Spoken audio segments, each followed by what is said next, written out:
I believe we are live, Mr. Singha, on Facebook all around the world.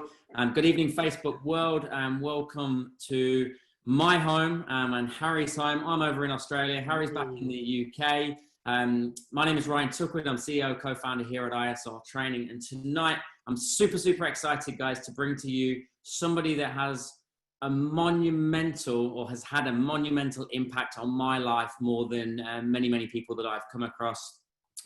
He knows that. I think a lot of you guys out there know that as well. So what I will do is give him the introduction that he deserves. And if you are watching on Facebook, what I'll ask you to do straight away is share this, like this, comment below, ask questions. And what I will be doing throughout the next 30 to 45 minutes is asking your questions to the man himself. So for those of you that do not know Mr. Harry Singha to my left and potentially your right, Harry began his speaking career at the tender age of 16, so probably around about 10, 11 years ago, and he's now recognized as the world's most inspirational and transformational speakers. Let me be testament to that story. He now speaks across 5 continents every single year as a keynote speaker on his 2 favorite topics, which are empowerment and service leadership and communication and public speaking. He regularly shares the stage with the likes of, now look at this for a list, Mr. Richard Branson, Sir Richard Branson, Sir Alan Sugar, Gary Vaynerchuk, Grant Cardone, Nick Vujicic, Elena Cardone, President Bill Clinton, Robin Sharma, and Anthony Robbins, just to name a few of them. He is known as the Speaker Coach. He provides individuals and groups with the tools to become greater speakers, whether that be at home, at school, at work, business, or indeed just as a professional speaker. Something that I used to believe was an innate talent, and I'm going to ask him that later, whether that is true or false. He privately mentors many of world-class speakers, so there's a good chance if you've ever been to an event anywhere in the world, you've ever watched anything live, he could have coached them and mentored them through one of his programs as well. He's gone through this journey after transforming his own experiences of abuse and domestic violence as a child. Harry is now committed to a life of service leadership, which is a terminology that he really introduced to my life, and I love it. And it's really designed to inspire others to do the same. Through his foundation, Harry has been at the forefront of youth leadership programs for over 2 decades, literally impacting millions of young people all over the world every year. And finally, in 2017, Harry was actually awarded the Global Humanitarian Award from a peer group over 100 global change makers in recognition for his lifetime to service of communities around the world, specifically the youth, slums, orphanages, homeless communities, and those affected by human trafficking. Guys, virtually, please welcome to my Zoom event of the night, Mr. Harry Singha. How are you, sir? Wow. You know, when someone introduces you like that and say, how are you? I'm like, I want to stay humbled. So yeah, and that is a really important thing. You know, all of those successes, all of those things that you list, for some of your viewers and listeners, they're like, wow, I was like, so what, right? So I'm always acutely aware of that. And, you know, the thing that you left out, because I know you personally, it's, so we get that right at the beginning about what's important. So I'm a husband to the most amazing woman on the planet and father to 2 amazing kids. So to me, it's that's the humbling thing. So I'm grateful and blessed for all those things, and the journey continues, right? So yeah, and I'm excited to be here, right? So I've been looking forward to connecting with you and serving your people. So let's do it. Let's add as much value as we possibly can. I love it, and I know you're excited, and I know you love giving value. I've had the pleasure of being coached by you, watching you coach from stage when we brought you over for an event back in January this year. I think before we had a big lockdown. I got to spend an awful lot of time with you personally, and I know that your priority is always about giving value. And you text me, and I don't know whether it was in the middle of the night, and you said you're excited for today. You're excited for this. So that's always our aim, as you know. So what I want to do, I'm going to ask some quick fire questions, maybe some deep questions. But there was something that you alluded to, or I alluded to, sorry, in your intro, that you started public speaking at 16. Now, I know for a fact, because I used to be one of these, people that are bitterly terrified, debilitated with fear of public speaking. Talk to us more about your journey. How did it start at 16? Like, where did all this come from? Yeah, I think an important distinction to make is when people make this definition of public speaking. I probably started public speaking way before that. So when people introduce it, I know within my bio, I became a professional speaker at the age of 16. You know, I was getting paid for it, right? So you got to think my life was like quite interesting. So growing up with a father who's alcoholic, growing up and experiencing domestic violence, seeing my mother be attacked by my father 3, 4, 5 times a week, that impacts you. And it can either make you someone that's really bitter and angry, and I was that, but also someone who's so like, oh my gosh, I felt pain and I see suffering. So I was always that kid at like 10, 11, 12 years old, helping other people. And believe it or not, I don't think I shared this often. I became like the pupil governor for our school. So what that meant was there was all these adult governors, teacher governors, and then one day they decided they were going to have these young kids. So I was already speaking to assemblies to pitch like, hey, I want to be your pupil governor. And I was doing things like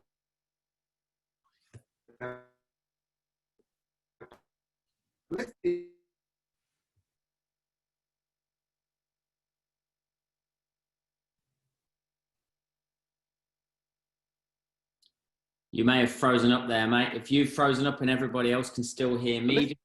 Yeah, I've got you. Can you hear me? If we take speaking, like just standing up and talking to a bunch of people, I can hear you. Yeah, I got you. Did you hear me? But you cut out for about 45 seconds there. Oh, wow. That's 45 seconds, a long time in a speaker's life. Where was I up to?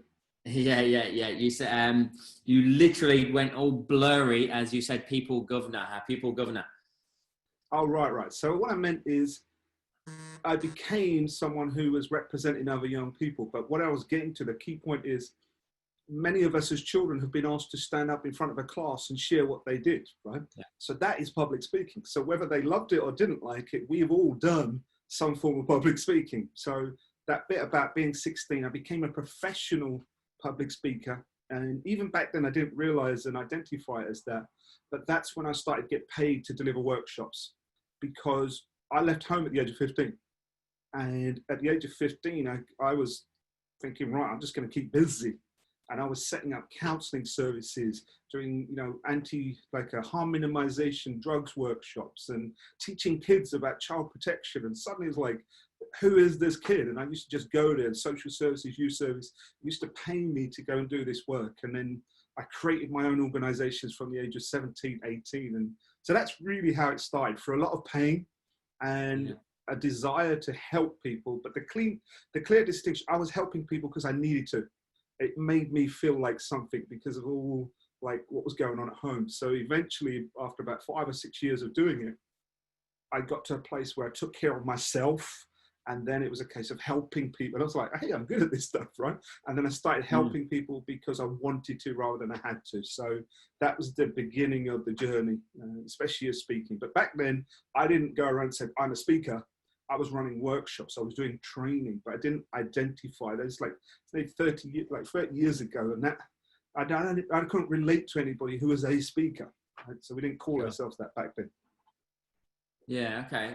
Because what I want to take from that is it was the pain that kind of forced you, like say you needed to, they needed somebody to call on and you stepped up. Whereas my journey, as you know, has been very, very different. I took a long time to recognize that speaking is actually the #1 platform in the world for having impact, right? You can impact many, many people all at the same time, as hopefully we will do tonight with people that decide to watch this now or afterwards. So did you skip then, do you skip like the nervous stage? Do you ever get any nerves? Does it happen? No. So this is skip the nervous stage. I remember when I was 16, 17, 18, I'd be like getting in a car with a bunch of people who are like a lot older than me, and they'd all go and speak. And then I'd go on. And I'd come off and people go, he's amazing. And I used to think they're saying he's amazing because he's that little kid, right? Because inside, whatever people could see on the outside, it looked like, wow, this guy really knows his stuff, right? When in my head, I've been making the stuff up in the car going up there, thinking what we're going to do. And while I'm doing it, and many people might relate to it, is I'd look like I'm cool on the outside, but inside I'd be bubbling up. I'd be like, I come off the stage sweating because so much energy was going through. So nerves, in that sense, it was like, yes, it was there. When you say like, have I skipped it? I think if you don't have an element of nerves, I mean, think about it literally, like your central nervous system. If you're not feeling something, you're dead. But is there a fear associated? I don't think I had fear, but I was concerned. I was worried about certain things, but it never stopped me. And you know, if you want to allude to that about, you know, how we do that, I can go into that a little bit more, because when I realized how did I get over that? How did I do that? I didn't have to go to someone and say, "Here, I'll take care of it." I was always still ready to step up, right? So yeah, nerves and fear. Yeah, I experienced it, but like anything, the simplest thing is sometimes you just take care of yourself just by doing and doing and doing and getting better and better and better. So in those early years, I was like, this could go wrong. It's like, and sometimes it did, and sometimes it didn't. Yeah, well, I would like to dive a little bit deeper into that, if you don't mind. Like with because I know for me, like I wasn't sweaty and nervous on the stage. I was before I even got up there. Like I could see 2 or 3 people might have turned up for this event, and I'm like, I'm already gone. Like I'm not going out there, sort of thing. So, is there anything literally physiologically that we can actually do to manage those nerves beforehand, or channel? 100%. 100%. Let's add some massive value straight away, because when people ask this, I mean, you're already aware of it, right? So we always talk about it. It's this fear of public speaking, and you know, when you ask people, it's commonplace now that people fear speaking more than they do death. It's like insane, right? They even got names and terminology for it, and I've never believed that people were afraid of speaking. And this is something that I'm going to make sure I bring it all together and answer this question. How can you help someone overcome nerves? It's that bit about what you said.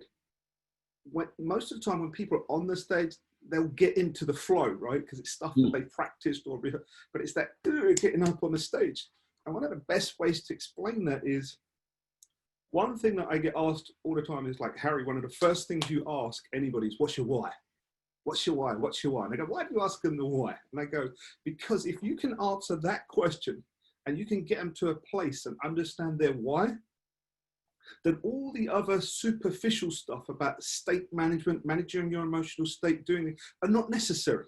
And I'll give you I'll give you an example that will bring that home. And I'll maybe link it to yourself, is this.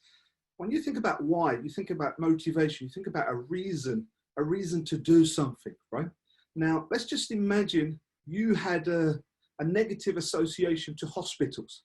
You don't like going to hospitals. You go up to a hospital, you're like, nah, I'd rather not go in there. There's something about that. And then people relate that to a stage or speaking to a group, right? And then they label it like, I've got fear of speaking. And you might say, I've got a fear of hospitals. Well, I go a bit deeper. It might not be a fear of hospital. It might be like the smell or something else that's in it. But now you're getting diagnosed as you've got fear of hospitals. So therefore you get treated for that condition. I don't believe people have a fear of public speaking. I think they have a fear of public shaming. And what that means is that they had some experience of being in front of groups or being hurt or being rejected. Just like the hospital scenario, I've had that smell and I was sick. But let me put it this way. How do we take care of Ryan? I know, just in case you're wondering, Ryan does not have a fear of associated hospitals. But if you did, and I took you in front of like your biggest hospital there in wherever it is in the Gold Coast, and you're like, I don't want to go in there. Oh, it makes me really, and it's like, well, if we said, how do we get Ryan to go in there? Logically, if you think of it, if your wife, if Alicia was there or Mav was there and someone was in that hospital that you love and care for, you're not going to think about it. Boom, you're gone in the hospital. So suddenly what happened? And when you start thinking like that, go, well, if we could actually do that, because God forbids they were like in a really critical situation, you're running into that hospital. And you're forgetting about all the associations. So that's one of the key bits, that if you know your why And usually, like, you know, when I work with people I sit them down for like 3 to 4 hours and make them go, why? So the real question is, when it comes to speaking in front of a group, it's easier for the people who have that anxiety or concern about it. Why?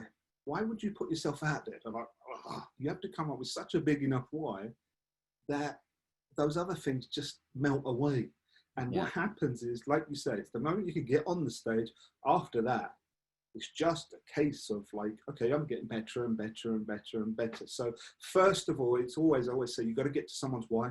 You've got to make sure that they've got a big enough why.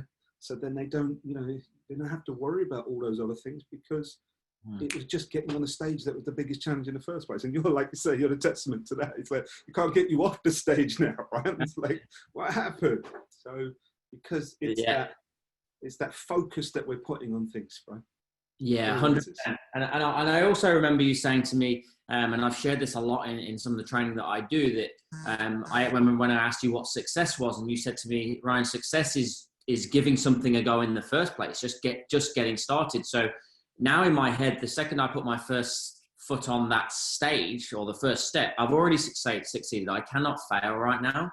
And then the second part to that is, you also said, and this is something that I never believed, that the bigger the stage, the bigger the crowd, the easier it gets. And what I've recognized now, and I think I've actually only just had the penny drop, just as you've just said that to me, I've just had the penny drop, is because the bigger the audience, the bigger the impact. And for me, my why is impact and message and sharing about what we do, and we want sales to be a noble trait. And so the bigger the audience, the bigger chance I get of impacting those people. Is that kind of how you see it? I want to share something, because you dropped a nugget that I want your viewers, your community to hear this. When we just used that analogy about the hospital and said, it's not the hospital, there's something associated to the hospital, the smell or the color of white or whatever it is, right? Yours was not a fear of public speaking. And the fact that you changed a belief system about failure, right, and success, yours was a fear of failure. And now you've managed to address that and say, you know what, failure would be if I don't give it a go, right? Yes. So, and success became, let me just give it a go. Because now you're like, okay, I'm being successful. Well, I can't fail if I've given it a go. So this is where I say, and that doesn't just impact your speaking, that impacts everything in your life. So instead of going to someone and say, hey, I got a fear of public speaking, and they start giving you antibiotics, it's like, you don't have the infection, right? So what we want to do is, you now have just eloquently seen it. It's the penny should drop for you. Back then it was about, there are things that I can do well, I'm in control of these, but this, I could royally mess up on this one. And I don't want to mess up. But now what you've taken is, you took something that I said, put it inside you, went, if I give this a go, if I just step in there, I'm succeeding. So what's the opposite? Well, if I don't give it a go, then I'm failing, and you didn't want to fail. But that's what most achievers have. But now you're doing it in a way where that's not the concern anymore. Yeah. So hopefully that makes sense. Yeah. Yeah, it definitely did. You reversed it, but it reversed the mindset. But you don't just. It's not. And what I want to hammer home, because I'm not a motivational speaker, and I know you don't class yourself either. You're a practical trainer. Like, you've got phenomenal education that I've obviously gone through, and you often talk about the 3 pillars of world-class speakers. Do you mind sharing those with us? 100%. Thank you for asking that, because whether I'm speaking with someone for like 9 minutes, 90 minutes, 9 days, or 9 years, it's when I put my stake in the ground and said, you know what, I'm gonna create service leaders. I'm gonna create a world full of service leaders, people who make service and helping other people their lifestyle. They don't just do it for the show. And you know, right now our world needs more of these service leaders. And then the other bit was like, I'm going to help people become world-class speakers. And it was like, but what does that mean? And I always value being asked that, so we can clarify it, because whether I work with you on a one-to-one, whether I work with you in a group, the 3 parts for me is, what makes a world-class speaker? And those 3 things, you get better and better and better, and you never stop, right? You never stop. So what are the 3? First one is, because as I went on the journey as a speaker, I used to think, you know, just being a good speaker was it. And then wondering why everybody else was being super successful in all these other areas, right? So these are the 3 areas from me, whether you're just stepping out in school, at work, or home, or at your business. Number one, you must learn how to create what I call world-class content.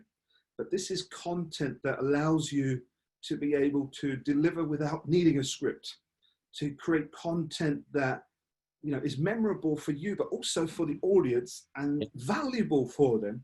And then the other part of that is about you should be able to create content that positions you as an authority, so someone that actually knows what they're talking about. So there are many other criteria I have that, but the first one is creating world-class content, and there's sub-criteria to what that is. The second one is you must know how to deliver world-class presentations. So there are those two cornerstones: create brilliant content, and I call it world-class, and then also become brilliant at presenting and delivering, and I call it world-class for a reason. I have a model called Class, which teaches people how to create content, and a model called World, which is everything about how to deliver. And by the way, the W in the World model is why. That's why I spent a lot of time going into that.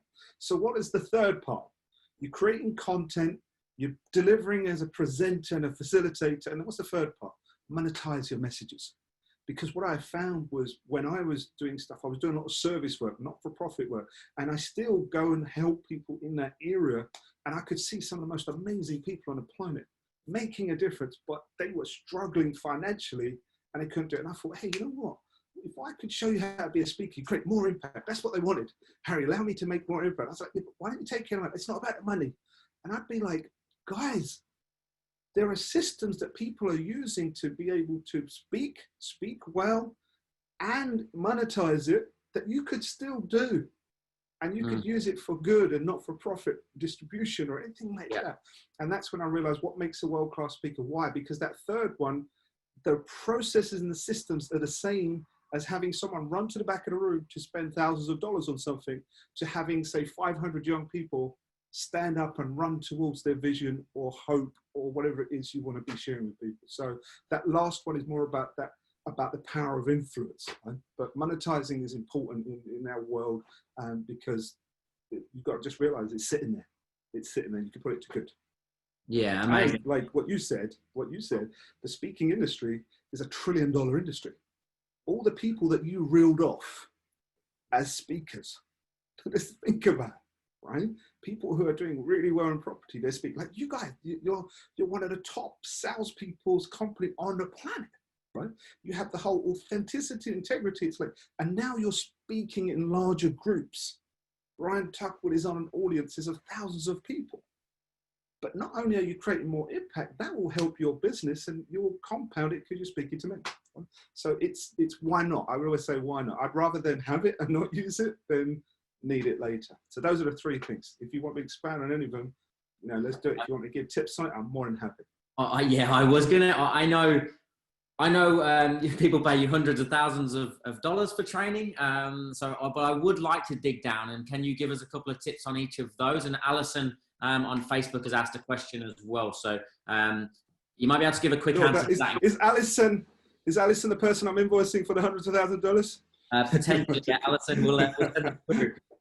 Her question. I'll just digress to her question first. Absolutely. And come to the tips because she's watching live. So she's put, did you ever work with a vocal coach to ensure vibrancy and engagement in your public speaking? Awesome question. Great question. And you can see I start giggling because I started when I was 16 and then I was doing. And then after a while I was like, I'm a speaker now. I could see all of these speakers, right? And, in my early 20s, you see Tony Robbins and you see all of these other people, but they were like out there, right? And then when I thought, right, this is it. This is what I want to do. I want to be I'm going to be a speaker and something. I thought, let me go and find someone.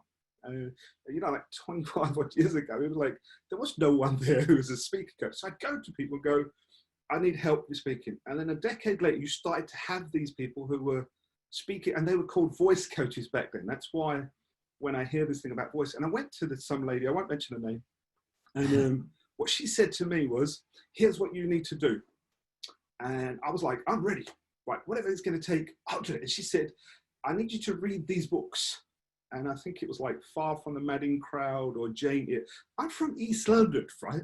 School was like just party for me because pain at home. And then she was telling me to read books that at school they'd force me to read. And I was like, I don't read storybooks like that, especially that type of book. And she's like, and I said, why? She's, it's going to make your vocabulary wider.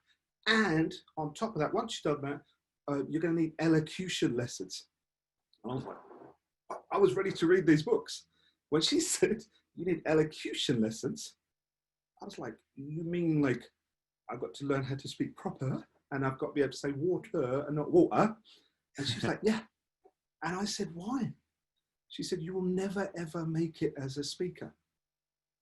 And I in that moment, I was like, I gave her so much authority because when I felt deflated and I thought, okay, I'm going to go home. I'm going to go get these books. And I went to see my mum. And I said, Mum, and she told me that, I told her, oh, this lady's got to change how I speak. My mum said, don't ever change how you speak or how you communicate.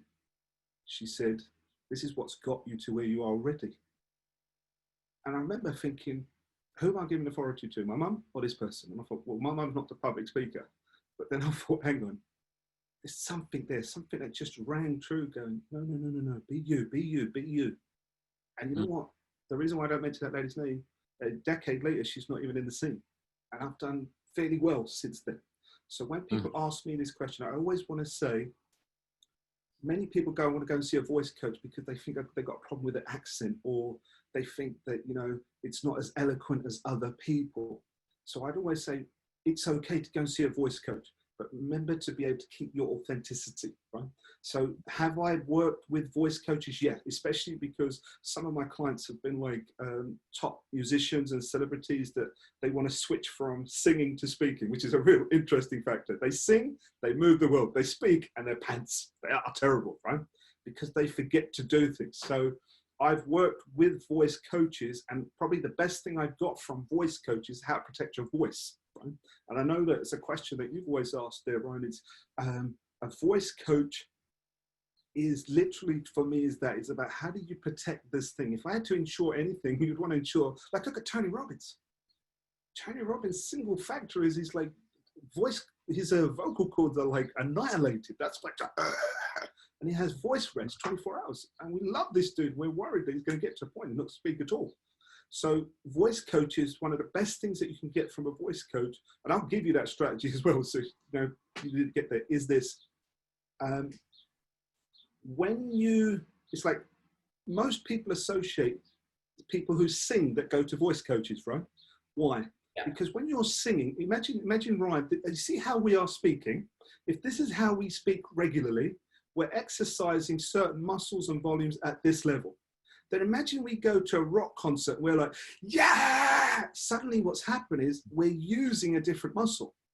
And if that muscle hasn't got its fitness, it's gonna break. And that's why people go and go, I lost my voice. You didn't lose your voice, you stretched that vocal cord and it hadn't been stretched like that for a while. So one of the biggest things I've got, and I'll give it to you, Ryan, and who was it? Was it Alison? Was it Alison? Yeah, Alison. Yeah. So Alison, it's this, from a voice coach and vocal coach, one of the things I'd always say is this: if you have a presentation or a workshop to deliver, so imagine Ryan is going to go off and he's going to deliver a presentation. The fact that you practice that speech isn't just about you practicing it so you remember it to deliver it, it's you're practicing your vocal cord, right? So what that means is if you know during your presentation, your voice is going to change, and let me give us that tip, it better be changing. Yeah. Because that's the kill. That's the thing. If you go in and just speak like this all the way through the presentation, it's over. So just by sheer virtue, imagine you're about to go and run a race. Maybe you're not sprinting every day, but if you're going to go into a race and you're going to be required to sprint, do people tell you to train before you go? That's the thing. It's training your voice. And there are some amazing voice coaches out there. So I'm not knocking voice coaches. I just want to make sure that 2 points. One, make sure you're not going to see a voice coach because you think there's something wrong with your accent, or you think that you're not as eloquent as enough. Because you know what? That will be your strength. Yes. Right? There are people that I have a client who has cerebral palsy. He lives in Malaysia. He cannot verbally speak. Like, his speech is slurred. He has a vocal coach to help him get his voice and speech ready. He has physical therapy. And then I am his coach for when he delivers. And this guy is booked everywhere. And guess what? His vision in life was, I just want to be normal. And then they switched their brand to better than normal. Go and Google it. Better than normal. This is a guy with cerebral palsy who's gone out. So you can imagine he may need a voice coach. But I was like, this is his strength.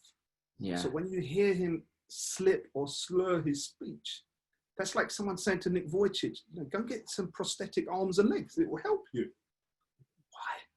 But if it is your calling and you think, I want to help with my voice, then go and get that. Absolutely. I don't know if that answered Alison's questions, but if she'd like, she'd come back with some more.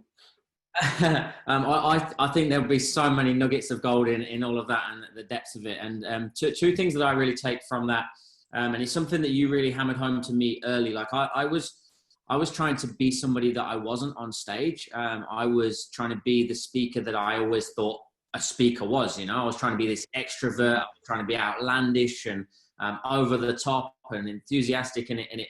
And that wasn't me. And you were able to bring out an authentic me. While still showing passion. And then the second part is, we're big fans of role play anyway, from a sales training perspective. So role play, but the key is to role play in almost a real life scenario. So you're actually verbalizing your whole presentation on mass, really. And so let's go back to your 3 tips. I'm not letting you get away with it. Creating, delivering, and monetizing. Can you give us a couple more tips and going deeper into that? I'm a big fan of that. I love it. That's why always when we say, green, like add more value than people can expect of you, right? So the old Tony Robbins type mantra on it.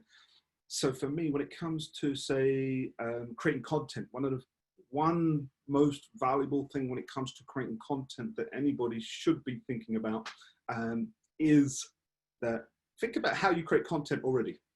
And you probably do well and so on. But one of the things I always learned is if you want to create content that actually achieves the outcome. So really it's like, I'm sure that the people that are on this call are all achievers. So it's like, how can speaking help me? So when you create content, one of the first things we do, we say before anything, once you've got all the information and the data and the data that you've got there, one of the things that I always share is this. As you create content, begin with how you're going to end. So Dr. Stephen Covey, God rest his soul, I call it close. While you're creating all your stuff, I always get people to go, focus on how you're going to end. How are you going to close? What is the last thing you're going to say? How are you going to say it? What do you want the audience to do? If you can start with that as you're creating content, then guess what? You focus on this. And I only say there's only 1 or 2 parts of a speech that I say you rehearse, the close and then also the opening, because that's usually when most people are anxious, so you can get into it. But what if you knew exactly how you want to end and you had a 60-minute presentation and how you wanted to end was 5 minutes? You now got 55 minutes to make it happen. So that's my tip on creating content. I don't know if you want me to expand on that or just move into the next one, right? I just know the depths that this could go to, and I could stay here all night. I feel a bit selfish. I've already extracted it, but so the main thing there is to start with the end in mind, reverse engineer it. So what is the action that you want people to take? What are literally the last words out of your mouth, right? I mean, let's put it this way. Many people, and this is why it comes back to the why, what's the outcome of this presentation workshop? If there is something you want people to do, if it is to sell a product, to buy a product, or if it is to come and join my group, or it could just simply be your closing statement. Thank you so much for allowing me to share this. And my wish for you is that you have even more presence with your family and your loved ones so you can feel the highest level of fulfillment. Drop the mic. It's just a closing statement, or it can be a call to action, or it can be. So what it is, just be clear, because people get caught up with all the other bits. I'm like, I don't care what you say all the way up to that, as long as you get the end bit done and it gets you the result. Boom, right? That's the part. But we're still just talking on that creating content part before you're out. So when we move into the second part about delivering presentation, I mean, there are strategies and skills that, new ones coming up all the time. Probably one of the best ones, and probably I alluded it to already, so we can do that one as well. That when it comes to delivery, there are many things that you can do. And it's like Ryan alluded to it. You have a conversation with me, go, can you give me some tips on how to become a better speaker? I will be there 10 hours later. And I literally did that with my buddy in Colorado. Went for a drive from Colorado to Creed. It was a 6-hour drive. And he said, Harry, can you give me some tips? Seriously, 6-7 hours later, I was like, oh, we're here? And I'd literally gone, and he was like looking at me like, wow. So I'm not going to do that to you right now. So let's just get one of those. One of those is when it comes to delivery, something that can help you make sure you stay engaged with your audience, which is really important from delivery. And that is to mix it up. And when I say mix it up, I mean your voice. So sometimes we can just speak at a certain voice and certain volume, and you'll find that many people just stick at that. And what happens is that audience aren't used to that. Some of them want to hear you speak fast and loud, right? And then some of them want this, and then some of them want you to go, hey, it's okay. And they want that. So it's just a couple of levels that you've got to make sure that you're mixing it up. Otherwise you get flatline and they're dead, they're gone, right? And it's not just with your voice, it's with your body. And before someone says, but Harry, I don't move around a lot. I don't need you to move around a lot. I just need to make sure you do move around at some point, right? Because it will bring them back. So that's my tip on presentation for you today. Mix it up. Mix how you use your body, meaning fast and punctuated, or like middle of the road, and then like really slow, how you walk and everything, right? As long as you mix it up and you can mix your voice, your engagement will increase. So that's my bit there on presentations, right? And then let's go to monetize message. Really, really important. That one of the things that still fascinates me, that people believe that there's only one way to make money or earn an income as a speaker, and that's fees. Like you get paid to speak and that's it. And the challenge with that is, if you charge $500 or $500,000, like if you just charge $500 or $50, how many gigs, how many presentations do you have to do to get to earning $5,000 a month? Right? If it's 500, you've got to do 10. If it's 50, you've got to do a lot more, right? So the challenge is this: the only way you can earn more income from a fee-based is you have to get more gigs, or you have to increase your fee. So that's where it's limited. But not knocking fee. What's the next one? I say there's free ways to make income, and I call it FBI. And I know different people have different associations to FBI, right? But F, if you haven't guessed it, is fee, right? The B is what we call back end. All it means is this: you may not even need to be paid to speak on a stage. You're invited to come and speak. They don't have a budget to pay you. You turn up on a stage with 500 people. If you have a book for $20 and 100 people bought that book, do the maths. 100 times 20, that's $2,000. So why are you worried about your $500 fee? But how many books could you sell? What that means is you now have products. You have what we call back end. That's what B stands for. Right? Back end means you run to the table at the back, but it really means back end. And fee also stands for front end. So you can see the ceiling has broken, right? So when it comes from sales, it's like people that don't have products or programs or even something, coaching and so on, then they're missing out. That's why I usually go to places where people are paid to speak. And I go, if you can have a book or a document or something that I can give you $1 million tip right now. And this is what always happens. Imagine like this conversation Ryan and I have. It doesn't even have to be in a physical stage. Imagine Ryan was paying me my $50,000 fee to come and speak here. And he said, hey, Harry, can we waive that? And I go, cool, no worries. Imagine I was just doing, and it all gets recorded. So you go and deliver a talk somewhere and someone's paying you your fee. If you was to just record it and video it, do you have a product now? Of course you do. So it doesn't require a lot, but you need to get into that mold of products and so on. Right? And then the I, and this is why when I chose to I pick my clients, I choose my clients, and Ryan knows this, right? There are many salespeople around the world and I know the best, I know many of them and I love what they do and some of them, but what got me with the guys from Swish is honesty, authenticity, integrity, all of these values. Why? Because selling ethically, authentically, is an art and a skill set we need to bring back, because everybody's sort of seen selling as this crude, like, you know, the estate agent, old school, you know, they manipulate. No. So the I in FBI model is this. F, someone pays you to come and speak. B, you sell products and so on at the event, right? So you have backing. I is you don't sell anything at the event. You just invite. You invite people to come and have a conversation with you, or you invite people, say, when this finishes, at the end, we'll all get together, we'll have 45 minutes. It's called invitation.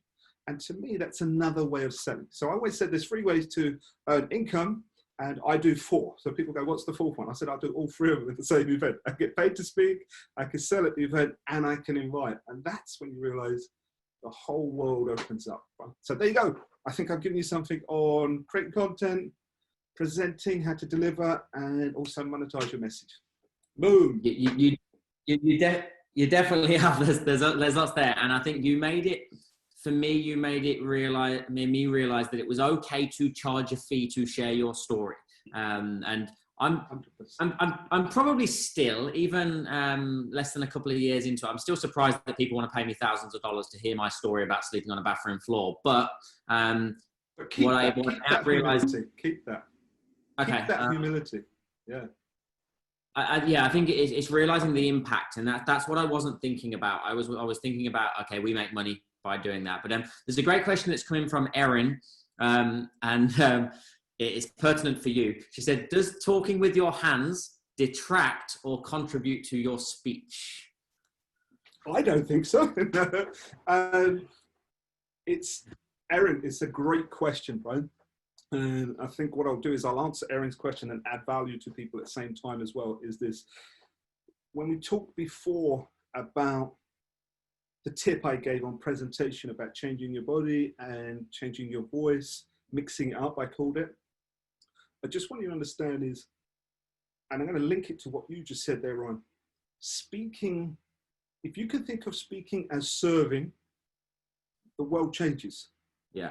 If you can think of speaking and even business as adding value, because just before I go on a stage with 10, 20,000 people come and go, hey, what are you thinking and feeling? I'm like, I'm thinking about going to add value.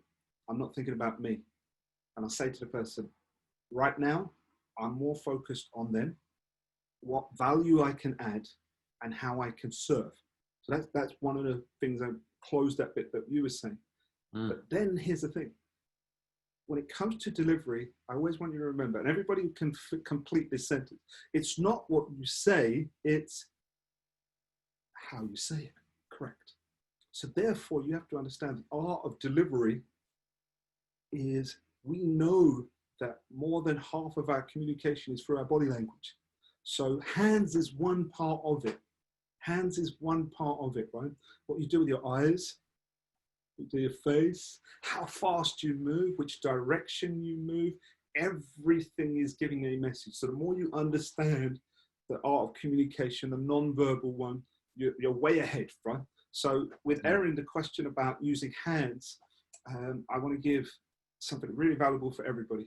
And I always say to most speakers, and many of them, they find it difficult. As soon as you go on, I like people to just stand still.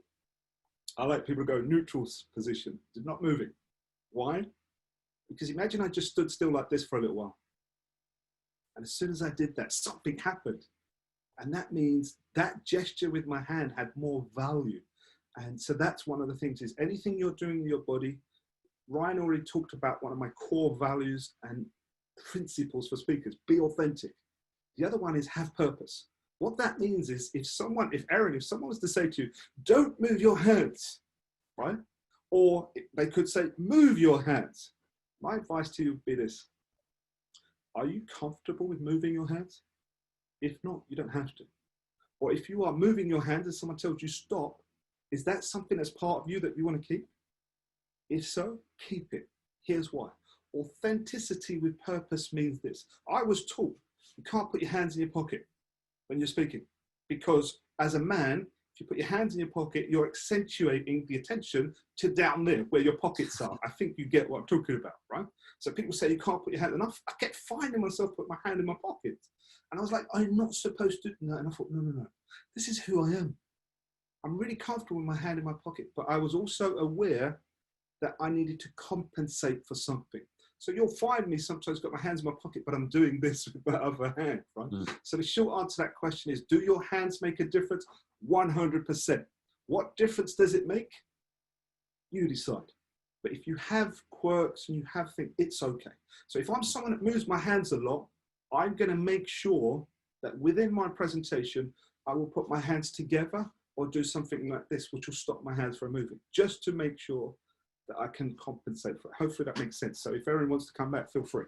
Yeah, I think that's amazing. There was one little nugget of gold in there as well, and you didn't really gloss over it, but I picked it out because it's something that you made me aware of early on. It almost comes back to the nerves that you said, Ryan, if you're nervous, you're thinking about you, you're not thinking about them. I don't know if you remember telling me that, and Mandy's just commented saying she loves that. You're thinking about adding value. So just before you go out, all I'm thinking about is how can I serve? How can I give the most value to them? I don't think we need to elaborate on that, but we're going to wrap this 45 minutes in, and I know how valuable your time is. So yeah, can I grab another 10 minutes? Can we keep going for 10? Go for it. Go. I'm having fun. Okay. What I want, that you've got a great way of explaining your ideal client. Now, as I've mentioned it, and I'm proud to mention that you do charge hundreds of thousands of pounds or dollars over this side of the world with clients, but you have an innate ability, in my opinion, to serve everybody from all walks of life. So how do you explain how you define your ideal client whilst meeting the needs of everybody? You've got a great way of kind of... Wow, what a great question. Everybody can see that Ryan adds value, but he wants to squeeze value. Have you got 10 minutes left? Yeah, let me ask you a $1 billion question. But no, I'm happy to reciprocate that. You know, if the people that are watching it value, then carry on, let's rock and roll. So wow, yes, I think we've had that conversation before, and I know it's what I teach with the private clients. We've all hear about, create your ideal client, create your ideal client, create your ideal. And I remember I was doing that. I was like, okay, who's my ideal client? And make a premium. Who are the top end that will, and when you have your ideal client, you want people who are going to bring out the best in you, right?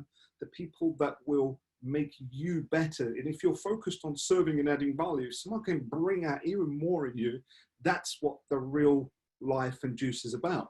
But I'm someone that also wants to serve and add value to many, right? So I used to do these exercises and go, who's my ideal client? And then I would create programs that were maybe of a lower investment for a large group of people. And I think, I'm not speaking to them. It didn't make any sense. So I realized, it wasn't about me.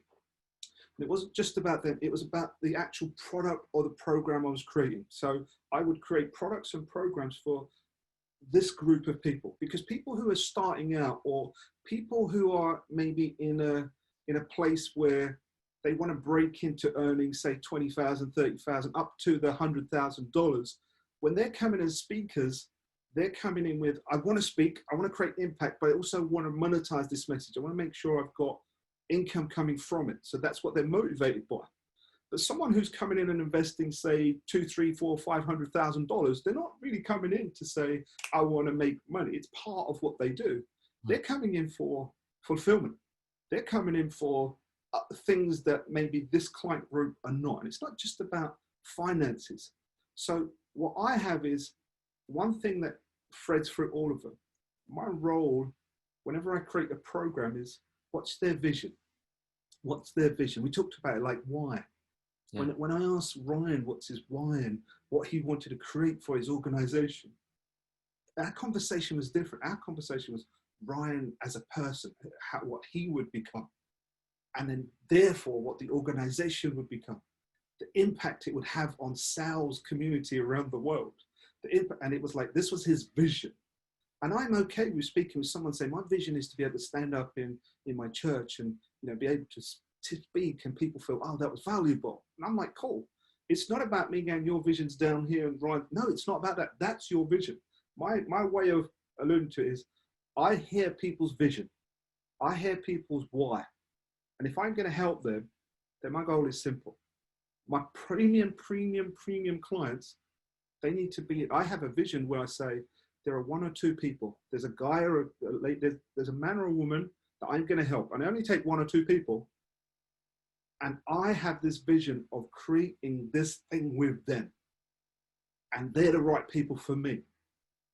But my real thing is this. I hear their vision, and my goal is to go, yep, I can help them with that vision, but I can make it bigger. I can take it to a level that they don't see it. As a speaker, as a world-class speaker.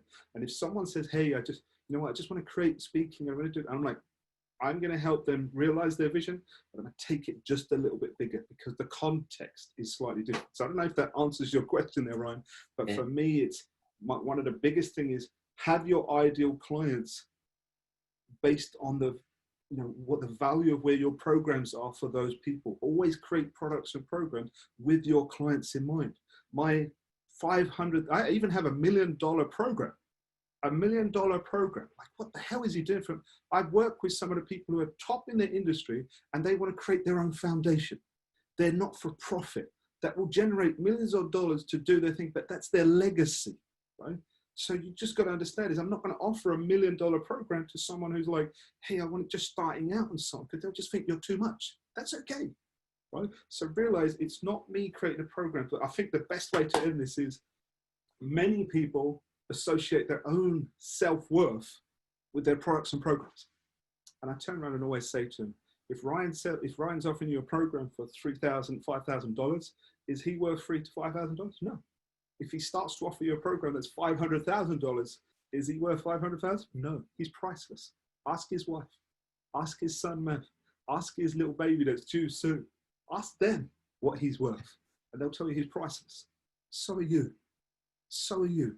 So stop linking what you're worth to your products and programs. Create your products and programs with the client group that you're creating it for, and cut that umbilical cord because you're priceless. So hopefully that adds value to people. There was a beautiful irony as you went through that my dad actually came on and did a smiley face. Oh, wow. He knows how much you're worth. Wow, he just comes in, just listens to that bit, does a smiley face, and then gets out again.